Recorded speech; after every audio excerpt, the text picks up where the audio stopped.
नमस्ते दोस्तों। आज हम बात करेंगे हनुमान और नारद जी की सत्य घटना पे। लंका विजय के पश्चात जब राम अयोध्या लौटे और राज तिलक हो गया तो एक दिन राज दरबार में महर्षि वशिष्ठ, विश्वामित्र, नारद तथा अन्य कई ऋषि धार्मिक विषयों पर विचार विमर्श के लिए पधारे। उसी प्रकार के विषयों पर जब चर्चा चल रही थी तो देवर्षि नारद ने एक प्रश्न उठाया कि नाम और नामी में कौन श्रेष्ठ है। ऐसे प्रश्न को सुनकर अन्य ऋषियों ने कहा, नारद, नाम और नामी से तुम्हारा क्या तात्पर्य है, स्पष्ट करो। नारद ने कहा, ऋषिवरों, नाम तथा नामी से तात्पर्य है कि भगवत नाम का जप भजन श्रेष्ठ है या स्वयं भगवान श्रेष्ठ है। ऋषियों ने हंसकर कहा, अरे नारद, तुमने यह कैसा बच्चों जैसा प्रश्न किया है। निश्चय ही भगवान श्रेष्ठ है, क्योंकि उन्हीं के नाम का तो जप किया जाता है। नारद ने कहा, नहीं, आपकी यह धारणा ठीक नहीं। मेरे विचार से भगवान से भी बढ़कर उनका नाम है। भक्त को भगवान के नाम से जप से ही शक्ति मिलती है, क्योंकि नाम के भजन के बिना भगवान कहाँ कृपा करते हैं। पर यह बात जब सब ने आसानी से स्वीकार नहीं किया तो नारद ने कहा, अपने मत की प्रतिष्ठा के लिए मैं इसे उचित समय पर प्रमाणित करूंगा। इसके कुछ देर बाद राम दरबार विसर्जित हो गया। हनुमान को इस विवाद के बारे में कुछ पता न था। दूसरे दिन राज दरबार लगने से पहले नारद ने हनुमान को बुलाया और कहा, हनुमान, राम दरबार में जाने पर तुम श्री राम तथा उपस्थित ऋषियों को विनयपूर्वक प्रणाम करना, पर विश्वामित्र को प्रणाम मत करना। वे भले ही ऋषि का वाना धारण किए हैं, पर वे ब्राह्मण नहीं है, वे क्षत्रिय है। वे अन्य ऋषियों के समान उस प्रकार के समान के योग्य नहीं है। क्षत्रियों की पूजा ब्राह्मणों जैसी नहीं होती। हनुमान ने सोचा, नारद देवताओं के ऋषि है, ठीक ही कह रहे होंगे, उनकी बात अवश्य माननी चाहिए। उन्होंने कहा, ठीक है देवर्षि, मैं ऐसा ही करूंगा। दरवाजा में भगवान श्री राम सिंहासन पर बैठे हैं। मंत्री तथा ऋषि आदि अपने अपने आसन पर विराजमान थे। थोड़ी देर बाद में हनुमान जी आए। भगवान श्री राम के शरणों में प्रणाम किया, फिर ऋषियों के शरण स्पर्श कर प्रणाम किया, पर उन्हें के बीच बैठे विश्वामित्र को न तो उन्होंने प्रणाम किया और न ही किसी प्रकार का आदर दिखाया। हनुमान के इस व्यवहार से विश्वामित्र ने अपने को बड़ा अपमानित समझा। राजा तथा ऋषियों के बीच इस प्रकार अपनी अपेक्षा तथा अपमान को सहन न कर सके। तत्काल क्रोध में उठे खड़े हुए और राम से कहा, श्री राम, तुमने अपने इस मुहलेंगे सेवक की दुष्टता देखी। भरे दरवाजे में उसने किस प्रकार मेरी उपेक्षा की तथा उद्रत भाव से मेरा अपमान किया। राम ने कहा, गुरुदेव, शांत हो जाइए, मैं हनुमान से इस दुष्टता का कारण पूछूंगा। विश्वामित्र का क्रोध शांत नहीं हुआ। कहा, यह तो अपने प्रत्यक्ष देखा, पूछने की क्या आवश्यकता है।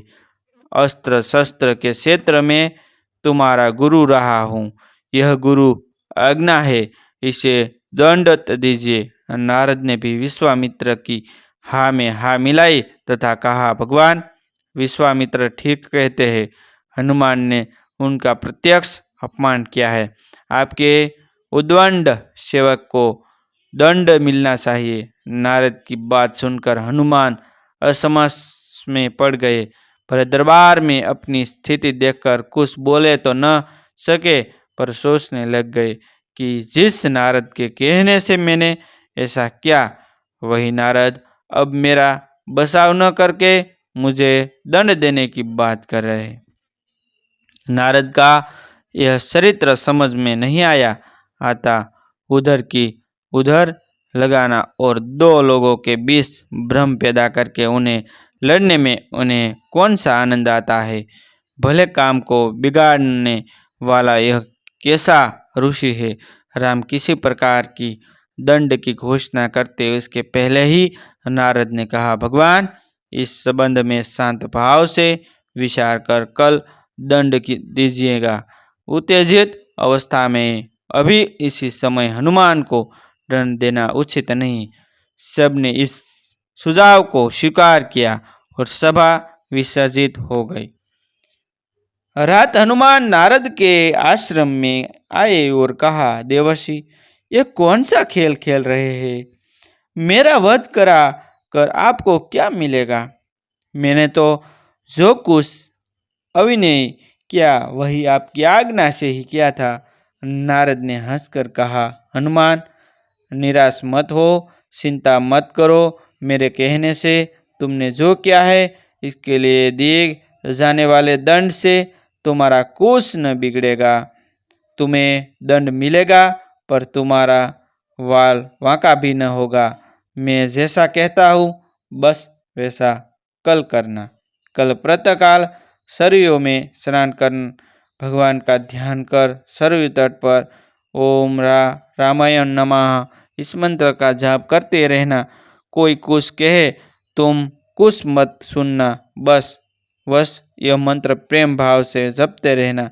प्रातः हुआ हनुमान जी स्नान कर सरयू तट पर खड़े होकर मंत्र जाप करते रहे।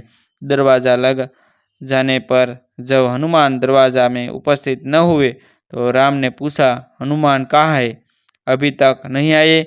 विश्वामित्र ने कहा, आप आज उसे दंड देने वाले थे, शायद इसलिए डर कर नहीं आएगा। नारद ने कहा, मैंने अभी थोड़ी देर पहले सरयू तट पर उसे स्नान ध्यान करते देखा है। भगवान राम ने कहा, यह हनुमान की एक और उद्दंडता है। हम स्वयं सरयू तट पर जाकर वही हनुमान को दंडित करेंगे। विश्वामित्र ऋषियों तथा मंत्रियों के साथ सरयू तट पर दंड देने के लिए पधारे। राम अपने भक्त को बार बार करुणा भरी दृष्टि से देखते तथा सोचते कि अपने दुर्दिन के साथी ऐसे परम भक्त पर कैसे बाण चलाया।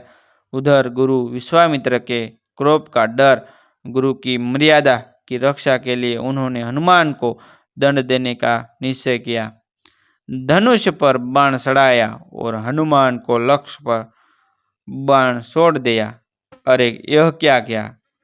बाण तो हनुमान जी से कुछ दूरी पर ही रुक गया। राम बाण पर बाण मारते रहे पर एक भी बाण ने हनुमान के शरीर को नहीं हुआ। उधर हनुमान राम के बाणों के प्रहार से निश्चित नारद के बताए मंत्र का जाप करते रहे। वह मंत्र जैसे हनुमान का कवच बन गया। राम को बड़ा आश्चर्य हुआ, हनुमान में यह कैसी शक्ति आ गई है।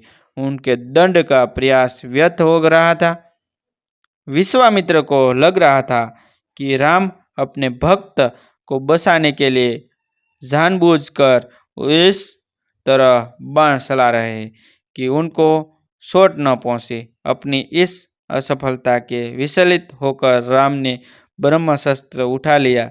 राम ने ब्रह्मास्त्र हाथ में लिया तो हाहाकार मच गया। नारद ने कहा, विश्वामित्र हनुमान के अपराध को क्षमा करो। अगर राम का ब्रह्मास्त्र छूट गया तो हनुमान ही नहीं मरेंगे, यह तो सारे लोक में प्रलय मच जाएगा। ब्रह्मास्त्र से निकलती ज्वाला को देखकर विश्वामित्र भी डरे। उन्होंने राम को रोकते हुए कहा, राम ब्रह्मास्त्र को वापस तूणीर में रखिए। हनुमान के अवनीय को मैंने क्षमा किया। इतना सुनते ही हनुमान को जैसे जीवन दान मिला। राम को धर्म संकट से मुक्ति मिली। सब लोग प्रसन्न हुए। हनुमान ने आकर विश्वामित्र से क्षमा मांगी और नारद की ओर देखा। नारद ने हंसकर कहा कि प्रभु इस सब का कारण मैं ही हूँ। मैंने कहा था न कि भगवान से बढ़कर भगवान का नाम जप श्रेष्ठ है। उसे प्रत्यक्ष सिद्ध कर दिया। हनुमान अपने इष्ट देव भगवान राम के नाम का बीज मंत्र जप रहे थे। इस नाम के बीज मंत्र ने भगवान की शक्ति क्षीण कर दी। जिस प्रभु के नाम का जप होता है वह प्रभु अपने नाम जप की शक्ति के आगे शक्तिहीन हो जाते हैं। इसलिए कहते हैं कि नामी से नाम बड़ा। और ऐसे नए जीवन उपयोगी वीडियो देखने के लिए हमारा चैनल आप सब्सक्राइब कर लीजिए, जो आपको जीवन में कुछ नया करने के लिए हमारा चैनल आपको प्रेरित करता रहेगा। थैंक यू दोस्तों। हम भी मिलते हैं एक न्यू वीडियो के साथ, एक न्यू स्टोरी के साथ। तब तक बनिए रहिए हमारे चैनल के साथ।